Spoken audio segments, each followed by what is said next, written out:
ល្ងាចនេះក្រុមជម្រើសជាតិអារ៉ូបាត្រូវប្រកួតមិត្តភាពជាមួយនឹងវីសាខាមុនជួបកម្ពុជា3ថ្ងៃបន្ទាប់ក្រុមជម្រើសជាតិអារ៉ូបាដែលហោះមកពីដែនកោះក្នុងទ្វីបអាមេរិកខាងត្បូងនឹងប្រកួតមិត្តភាពជាមួយនឹងក្រុមបាល់ទាត់វីសាខានៅថ្ងៃទី22ខែមិនិនាឆ្នាំ2025នេះវេលាម៉ោង6:00នាទីល្ងាចនាកាឡដ្ឋានព្រីនមែនទែនទៅជំនុំមិត្តភាពជាមួយនឹងក្លឹបលេខកម្ពុជាកម្ពុជានេះធ្វើឡើងដើម្បីជាការកំដៅសាច់ដុំមុនក្រុមដែនកោះមួយនេះប្រកួតមិត្តភាពអន្តរជាតិជាមួយនឹងក្រុមជម្រើសជាតិកម្ពុជានៅថ្ងៃទី25ខែមីនាឆ្នាំ2025ខាងមុខនេះនៅពហុកីឡដ្ឋានជាតិអូឡ িম্প ពិកក្រុមបាល់ទាត់ជម្រើសជាតិអារ៉ូបា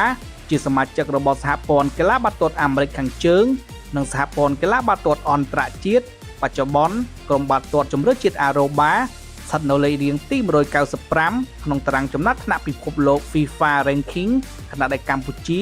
ឈរនៅលេខរៀងទី180ពោលគឺកម្ពុជាមានលេខរៀងល្អជាងចំនួន15លេខគូបញ្ជាក់ថាក្រុមជម្រើសជាតិអារ៉ូបាគឺជាប្រទេសទី4ដែលហោះមកពីទ្វីបអាមេរិកខាងត្បូងដែលបានមកប្រកួតនៅទឹកដីអាស៊ីទល់នឹងក្រុមជម្រើសជាតិកម្ពុជាដោយកន្លងមកមានក្រុមជម្រើសជាតិហ្គីណេ អេក្វាទ័រហ្គីណេ